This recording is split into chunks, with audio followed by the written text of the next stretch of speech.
आप जब आते हैं रीवा में, तब जो पार्टी वर्कर हैं आपकी पार्टी के, तो बड़ा प्रोएक्टिव दिखते हैं। ऐसा लगता है कि अब वो इनिशिएटिव स्टार्ट हो जाएगा और आगे जनता की लड़ाई या जो भी मुद्दे हैं वो सारी चीज़ें शुरू हो जाएंगी।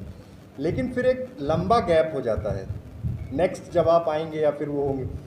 ऐसा नहीं लगता कि एक रिफॉर्म की ज़रूरत है, लेकिन बार बार सिर्फ इंतज़ार होता है, चीज़ें रुक जाती हैं एक टाइम फ्रेम में आके। ऐसे में तो फिर अगला इलेक्शन कैसे टारगेट होगा, क्योंकि यहाँ का परफॉर्मेंस आपको भी पता है।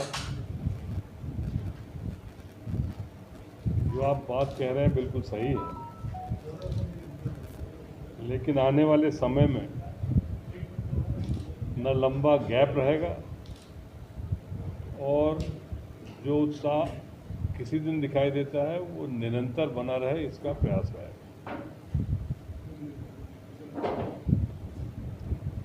दूसरा, मैंने वर्चुअल प्रेस कॉन्फ्रेंस में कमलनाथ जी से एक सवाल पूछा था। उस सवाल मेरा था विंध्य को लेके। मैंने उनसे पूछा था कि विंध्य में रिफॉर्म की ज़रूरत है, विंध्य में आप कमज़ोर हैं, ये अब चूँकि रिज़ल्ट हर चीज़ को डिफ़ाइन करते हैं। उन्होंने कहा था कि विंध्य की वजह से, विंध्य क्षेत्र की वजह से, ये उनके शब्द थे, रिकॉर्डेड हैं, मध्य प्रदेश में कांग्रेस की सरकार गिरी। जो लोग छोड़ के गए उनका जिक्र नहीं हुआ उतना, लेकिन इसका जिक्र हुआ कि विंध्य का अगर प्रदर्शन कमज़ोर नहीं होता तो मध्य प्रदेश में कांग्रेस की सरकार बनी रहती। आपने उसका काउंटर भी किया, लेकिन इसका एक्चुअल हम लोग ये जानना चाहते हैं कि आप इस बारे में क्या ओपिनियन रखते हैं, जनता या फिर पार्टी के कार्यकर्ता या जो कैंडिडेट आप लेकर आए उनके कारण। देखिए, इस बात को तो मैं पहले भी कह चुका हूँ। रीवा में रविदास जयंती की भी समय कहा था। किन कारणों से यहाँ पर कांग्रेस की पराजय हुई, ये तो शोध का विषय है। आप ही लोग चुनाव के नतीजों के पहले खुद ही कहते थे कि बहुत अच्छा प्रदर्शन विंध्य से रहेगा, लेकिन रिजल्ट विपरीत हुए। अब क्या कारण था विपरीत होने का, ये तो जो हम लोग चुनाव लड़े थे अपना अपना विश्लेषण कर सकते हैं, वो किया भी है। लेकिन सरकार तो हम लोग के हारने के बाद ही बनी थी। ये जरूर अवश्य है कि यदि 10-12 सीटें, वैसे हम लोग तो उस समय उम्मीद करते थे कि 18-20 सीटें हम लोग जीतेंगे 30 में से, यदि उतनी और संख्या होती तो अवश्य है कि इतनी बुरी हालत ना होती कि छोड़ने के बाद भी हम लोगों की संख्या। अब ये तो एक काल्पनिक चीज़ है, क्योंकि वो तो हो गया। जिनको जाना था वो छोड़ के चले गए, सरकार गिर गई, दुर्भाग्य रहा। पर गिरने में हम लोगों का विंध्य का हाथ नहीं था। विंध्य और स्थायी सरकार दे सकता था, ये अलग कहानी है, यदि हम लोगों की यहाँ से संख्या और जीतती। कांग्रेस पार्टी एक दौर था जब पूरे देश में स्थापित हो करती थी। वर्तमान समय पर उसका ग्राफ क्रमशः नीचे जा रहा है।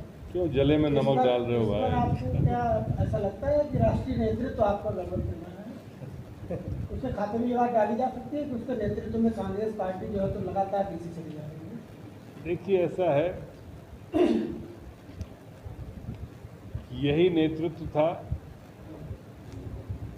जिसने कांग्रेस को सत्ता में पहुंचाया, और उसी नेतृत्व की वजह से उसके समय पर आज हम लोग इस हालत में हैं। समय का फेर होता है। लेकिन उन दिनों G23 टाइप के अलग से जो है तो ग्रुप नहीं बन रहे। देखिए, अलग अलग समय पर अलग अलग ग्रुप्स रहे हैं, ये शोध का विषय है। थोड़ा आप इसको थोड़ा और अध्ययन करिए। हरदम कांग्रेस पार्टी में विचारों को लेकर मतभेद रहे।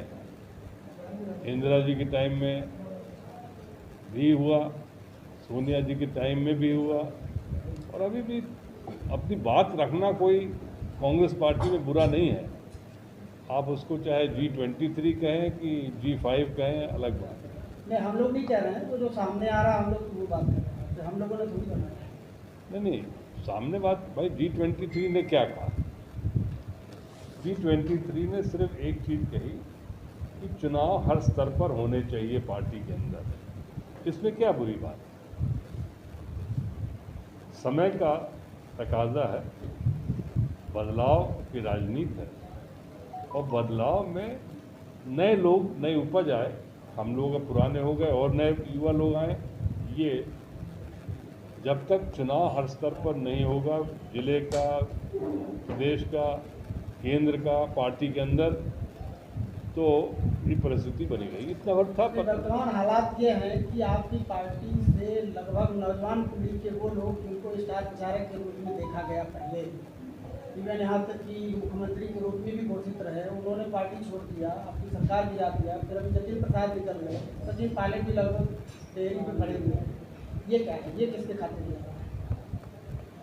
ये प्रश्न मेरे ख्याल से आप दिल्ली जाएं तो ज़्यादा अच्छा उत्तर मिलेगा। नहीं, आप भी यहाँ की, मैं इसमें उत्तर नहीं। मध्य प्रदेश में भले बीजेपी की गवर्नमेंट बनी, पर एक अनस्टेबिलिटी देखी जा रही है कि जो सिंधिया समर्थित विधायक गए, उनकी एक अलग प्रेशर पॉलिटिक्स, सिंधिया की प्रेशर पॉलिटिक्स, जो कोर एजेंडे हैं मध्य प्रदेश के वर्तमान में, चाहे पोस्ट कोविड की सिचुएशन हो, अनएम्प्लॉयमेंट हो, व्यापारियों की स्थिति हो, किसानों की स्थिति हो, बिजली की समस्या हो, इन सब चीज़ों को लेकर कांग्रेस एग्रेसिव होकर कब ग्राउंड पे आएगी? क्योंकि पिछली बार व्यापा में एक बड़ा इशू था, लेकिन इस बार अब सारी चीज़ें पता नहीं क्यों ठंडे बस्ते में जा रही हैं। तो ये इन चीज़ों को लेकर कब जमीन पे आएंगे? मेरे ख्याल से काफ़ी विचार मंथन हो चुका है, और इन्हीं मुद्दों पर ही आगे की राजनीति निर्धारित करेगी प्रदेश की राजनीति किस तरह जाएगी। ये ज्वलंत समस्या है। सबसे जो बड़ा समस्या तो बेरोजगारी है, हमारे भावों के है, दाम हो गए, बढ़ गए, बिजली की समस्या बनी हुई है। अब कब तक हम लोग इस पर कारगर होंगे, ये समय ही बताएगा।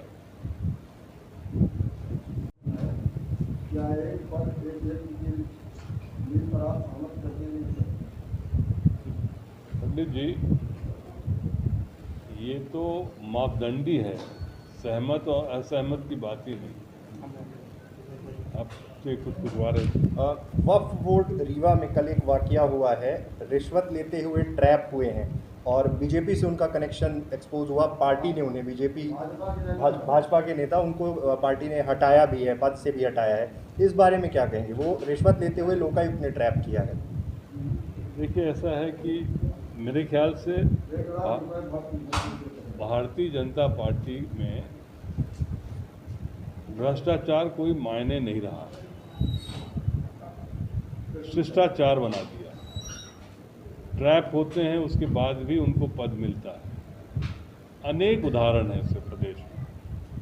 यहाँ रीवा में वक्फ बोर्ड में कोई पकड़ा गया हो, आप बिल्कुल सही कह रहे हैं, लेकिन जो कार्रवाई होनी चाहिए वो नहीं होती है इनके पार्टी में। याद हो, कुछ साल पहले भोपाल में एक आईटी सेल, भाजपा का आईटी सेल वाला पकड़ा गया था, वो जो पाकिस्तान के लिए फ़ोन सिस्टम था, उसके बाद भी उसको पद मिल गया। वैसे लोग भी जो सम्मानित होंगे, उसका क्या होगा? आज की घटना है देवास में,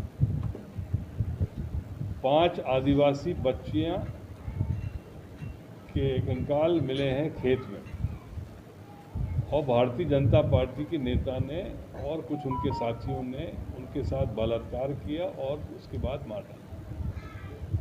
लेकिन कार्रवाई जिस तरह से होनी चाहिए कि तुरंत अरेस्ट हो जाए, कार्रवाई हो, वो मुझे नहीं लगता हो। उसके लिए क्या किया जाए? दो कैबिनेट मंत्री के स्टेटमेंट आते हैं महंगाई को लेकर कि अगर पेट्रोल महंगा है तो आप साइकिल से चलिए। इंदर सिंह परमार कल कह रहे थे कि भूखे मरने की अगर नौबत है तो भूखे मरिए। ये मतलब ये क्यों, ये बौखलाहट है कि ये क्यों इस तरह के स्टेटमेंट्स आ रहे हैं? देखिए, एक चीज़ हमें समझना चाहिए कि भारतीय जनता पार्टी प्रजातंत्र में उस तरह का विश्वास अब नहीं करती। वो सोचते हैं कि हम कुछ भी कर सकते। उदाहरण है, क्योंकि सरकार फिर से बना ली, हारे हुए होने के बाद भी खरीद फरोख्त की बना ली, तो उनको लगता है कुछ भी। अभी पड़ोसी राज्य में क्या हुआ, 16 या 17 जिला पंचायत के लोगों ने फॉर्म तक नहीं भरा, भरने नहीं दिया गया, गायब करा दिया गया। क्या यही स्वस्थ राजनीति है? ये जो पूरे देश में इस तरह से भारतीय जनता पार्टी कर रही है, ये आम आदमी भी प्रभावित होगा आने वाले समय में। कांग्रेस पार्टी तो जो होगी सो होगी, लेकिन हम सब प्रभावित होंगे जब प्रजातंत्र से विश्वास घट जाए। आगामी समय में मध्य प्रदेश में भी पंचायत चुनाव है, तो क्या यहाँ भी ऐसी आशंका मानी जाए? अब जैसे सुनने में आ रहा है कि अब नगरीय निकाय चुनाव, जो पहले डायरेक्ट महापौर होता था, नगर पालिका का अध्यक्ष होता था, अब सुनने में आ रहा है कि वो संशोधन होने जा रहा है कि इनडायरेक्ट हो। जैसे कमलनाथ जी ने कहा। हाँ, जैसे इनडायरेक्ट करने का मतलब क्या हुआ? यदि कमलनाथ जी ने करा था, तो इनने कहा हम वो वापस करेंगे, अब वे वापस ही करने वाले। मतलब हार के डर से यदि आप उस तरह की समस्या में जा रहे हैं, सिस्टम में जा रहे हैं, तो क्या मतलब? कमलनाथ जी ने भी तो वही किया था कि सीधे पार्षदों के थ्रू महापौर का इलेक्शन कराएंगे, उसी चीज़ को अब ये कर रहे हैं, तो क्या वो भी यही सोच रहे थे कि किसी तरह नहीं, वो पुराने सिस्टम में ले जाना चाहते थे, उनकी सोच दूसरी रही होगी, पर ये जो सोच है ये थोड़ा गलत है। धन्यवाद सर।